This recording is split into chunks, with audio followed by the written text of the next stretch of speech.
Só que também, de novo, né, alguns amigos me diziam, pô, você vai concorrer a governador do Rio Grande do Sul, estado que nunca reelegeu nenhum governador. Sério? Nunca reelegeu. Gostei desse estado. E vai continuar sem reeleger. E aí eu brinquei, exatamente, só se depender de mim vai continuar sem reeleger, porque eu não sou candidato. Mas, porque o Rio Grande do Sul tem a pior situação fiscal do Brasil, né? É um estado que tem um desequilíbrio monumental entre a receita e a despesa.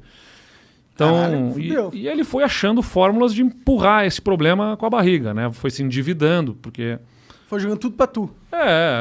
O que faziam lá? Na década de 80.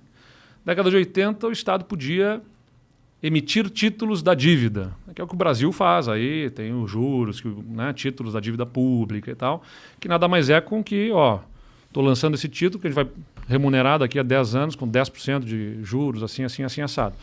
Os estados podiam fazer isso também, né, naquele período. E o Estado, então, foi se endividando. E ele ficou com dois problemas que a gente tem que administrar hoje. Um déficit, um desequilíbrio na aposentadoria, na previdência. Só para dar uma dimensão, o Estado tem 50 mil professores em sala de aula e tem 100 mil professores aposentados. Então você tem 2 professores aposentados para cada um que está na sala de aula. E a mesma coisa na Polícia Militar, em outros setores. O que significa, e a maior parte desses servidores não contribuíram para a Previdência, não há um fundo para remunerá-los. Nem existe a lógica de fundo na Previdência, né? Exatamente. É um negócio de, você que tá jovem dá pro velho e pau no cu do É um sistema de repartição que chama. Só que é o seguinte, tem 50 mil trabalhando e contribuindo e tem 100 mil ganhando. Então não fecha essa conta. Então o que acaba acontecendo? De onde que sai o dinheiro para pagar os aposentados? Do Tesouro. O que é o Tesouro? É o povo. É dívida. Não, o povo com o seu imposto. Sim. A dívida foi naquele período lá. Só que hoje em dia, aí o que aconteceu? Você tem... Chega no Plano Real, 94, e aí o governo, para poder estabilizar a economia, o que ele faz? Uma das questões que gerava inflação, que pressionava a inflação os governos gastam mais do que eles têm dinheiro para gastar, e isso pressiona a inflação. Isso é um fator de inflação. Então tem que vedar que entes subnacionais, os governos subnacionais, possam se endividar. O que faz o governo federal? Ele encampa a dívida toda, ele traz a dívida toda dos estados para ele e os estados passam a dever para o governo federal.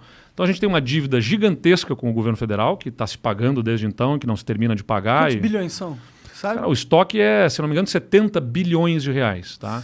Para um estado pagar sozinho. Sim, os maiores devedores são São Paulo, Minas Gerais, Rio Grande do Sul, Rio de Janeiro. Quantos bilionários tem Rio Grande do Sul? Pega os 4 aí e a gente paga essa porra. Pois é, antes fosse assim, né? E aí o que acaba acontecendo então a gente tem um déficit na Previdência e que é mais ou menos o seguinte, né? Você está gastando dinheiro do presente, porque a gente paga... Como é que paga a aposentadoria? É a contribuição do servidor, mais a contribuição do Estado como patrão, e isso é insuficiente para pagar todas as aposentadorias.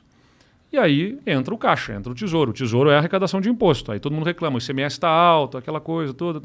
Sim, mas aqui a boa parte do ICMS não é usado para pagar coisas no presente, é para pagar o passado que foi deixado por outros governos, que deram benefícios, vantagens para servidores, que incorporavam, levavam isso tudo para aposentadoria. Então você tem aposentadorias altas, né, e de um grande número de servidores sem ter fundo para pagar. Tem como cortar essa aposentadoria que A gente fez reformas profundas lá, mas não pode cortar, porque essas pessoas também não são culpadas, entendeu? Mas, se ela é professora, tá ganhando 100 mil reais por mês. Não, mas não tem professor ganhando 100 mil. Não tem.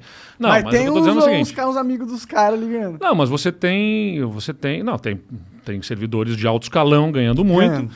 E tem também, eventualmente, o que acaba acontecendo de distorção? Um professor lá conseguiu acumular mais vantagens que o outro e levou aquilo para a aposentadoria. O outro não conseguiu acumular tanto, ganha menos.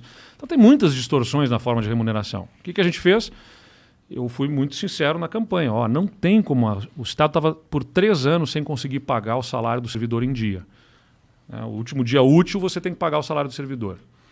O Estado não conseguia pagar. Então ele chegava lá no último dia útil, não tem dinheiro. Vou te pagar daqui a 5 dias, 10 dias, nós vamos pagar todos os servidores R$1.000. Depois, mais 5 dias, vai pagar mais R$2.000. E aí, às vezes, começou a encostar na folha seguinte. Tinha que estar pagando a folha do mês seguinte e não tinha terminado de pagar a folha do mês anterior. E isso ficou por 5 anos. Quando eu assumi, já estava em 3 anos que estava o salário sendo pago dessa forma. E eu falei na campanha, não tem como resolver uma situação dramática nas contas com soluções simpáticas. Vai ser antipático. Pô, tu falou isso na campanha e ganhou? Falei na campanha, pode consultar lá. E aí eu disse, nós vamos ter que discutir carreira dos servidores, vamos ter que discutir previdência para poder ajustar esse Estado. Aí ganhei a eleição. O que eu faço? A primeira coisa, eu chamo deputados, vou na bancada dos deputados, inclusive os de oposição, não esperando que eles fossem me apoiar, me ajudar nas minhas medidas. Mas eu digo o seguinte, olha, eu fui eleito com uma agenda. Tá? Eu falei dessa agenda e eu estou trazendo essa agenda aqui para vocês. Vocês foram eleitos com a agenda de vocês. Não é o deputado A ou B, é uma parte do povo gaúcho que está ali, que pensa de um outro jeito. E eu governo para esse povo também, eu tenho que ouvir.